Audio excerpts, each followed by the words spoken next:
Assalamualaikum solih-solihah. Bagaimana kabarnya hari ini? Alhamdulillah, luar biasa. Tetap semangat. Allahu Akbar. Sebelum kita memulai pembelajaran pada hari ini, alangkah baiknya jika kita berdoa terlebih dahulu. Istidadan, doaan.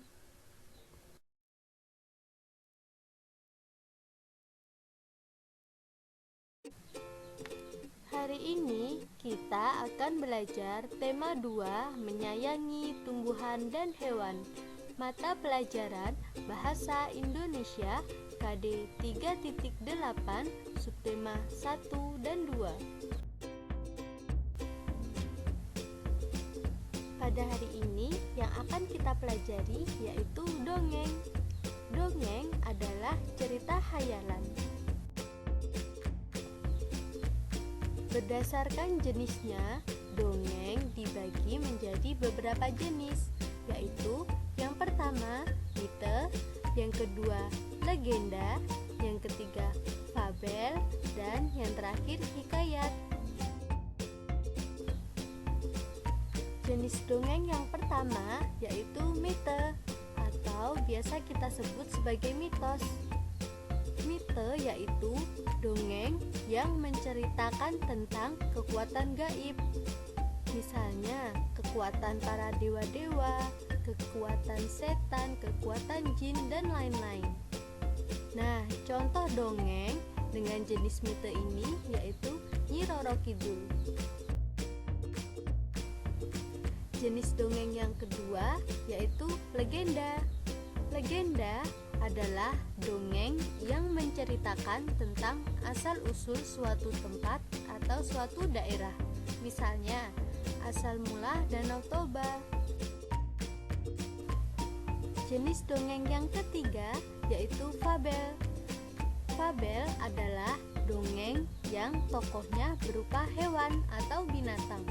Contohnya, cerita tentang si singa dan si tikus. Jenis dongeng yang terakhir yang akan kita pelajari hari ini yaitu hikayat. Hikayat adalah dongeng yang menceritakan tentang kepahlawanan. Contohnya, dongeng Hang Tuah Kesatria Melayu. Nah, ternyata ketika kita membaca dongeng, ada beberapa unsur yang terkandung di dalamnya, yaitu ada tokoh. Tokoh adalah pelaku yang terdapat dalam cerita. Selain tokoh, di dalam cerita pasti terdapat latar.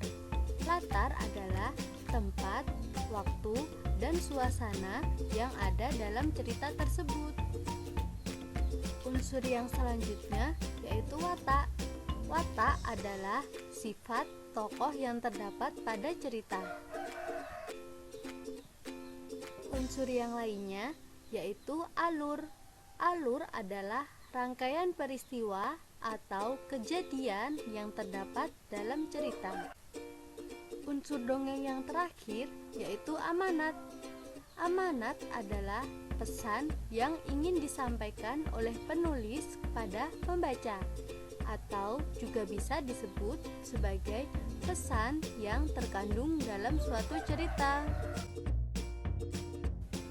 Coba perhatikan, di sini ada salah satu contoh dongeng dengan judul Kisah Semut dan Merpati. Mari kita baca bersama-sama. Pada suatu hari, ada seekor semut yang sedang berjalan-jalan mencari makan di pinggir sungai. Seperti biasa, dia berjalan dengan riang, dan karena kurang hati-hati, tiba-tiba ia terjatuh ke dalam sungai. Arus sungai menghanyutkannya. Semut itu timbul tenggelam dan kelelahan. Ia berusaha untuk menepi, tetapi tidak berhasil.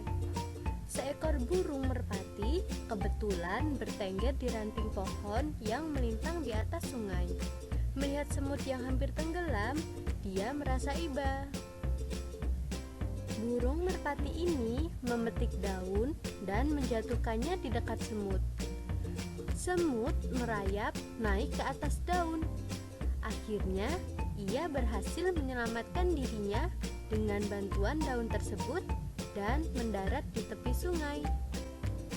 Tidak lama kemudian, sang semut melihat seorang pemburu burung sedang mengendap-endap berusaha mendekati burung merpati yang telah menolongnya tadi. Semut menyadari bahaya yang membayangi merpati yang baik tersebut. Ia segera berlari mendekati pemburu dan menggigit kaki sang pemburu. Pemburu itu kesakitan dan terkejut. Ia mengibaskan ranting yang tadinya akan ia gunakan untuk menangkap burung.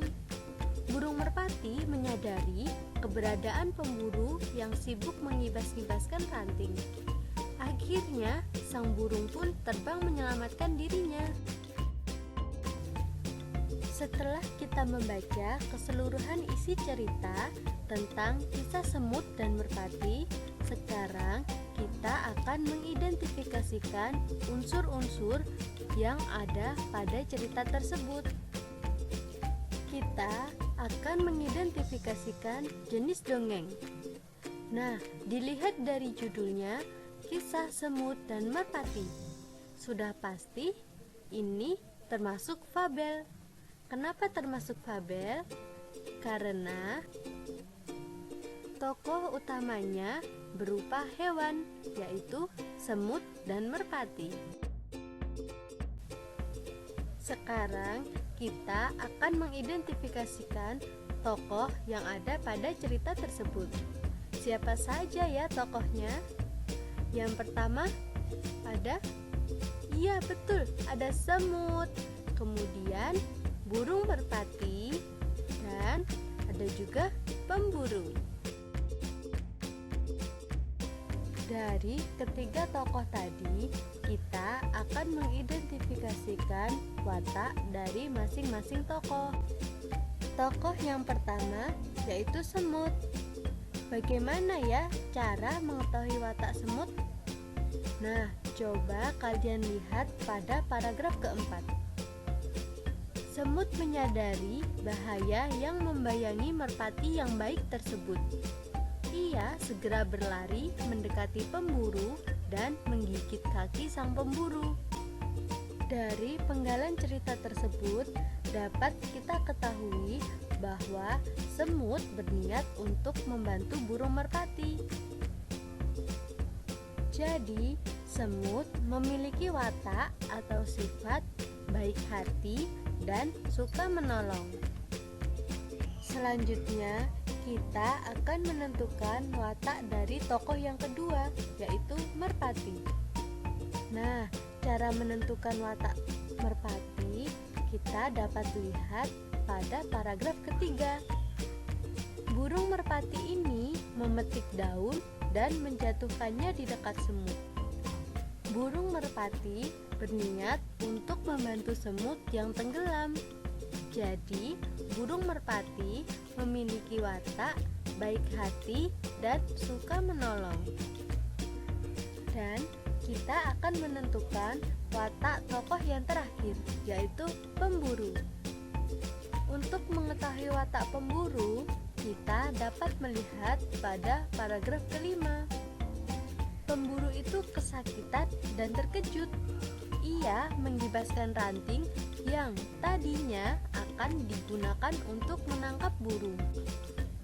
Dari penggalan cerita tersebut dapat diketahui bahwa pemburu akan menangkap burung merpati tersebut. Berarti pemburu memiliki sifat jahat dan suka menangkap burung. Unsur yang selanjutnya yaitu alur.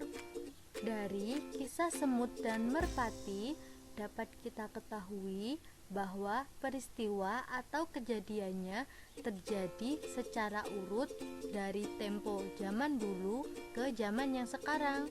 Maksudnya, dari cerita pada suatu hari ada seekor semut yang sedang berjalan-jalan. Sampai suatu ketika dia menyelamatkan burung dari pemburu tersebut. Jadi, dongeng ini memiliki alur maju. Unsur yang terakhir yaitu amanat. Amanat atau pesan yang ingin disampaikan oleh penulis kepada pembaca. Nah, dalam kisah Semut dan Merpati memiliki pesan. Yang pertama, kita harus selalu tolong-menolong dan kita tidak boleh menyakiti makhluk hidup lainnya. Cukup sekian materi pembelajaran pada hari ini.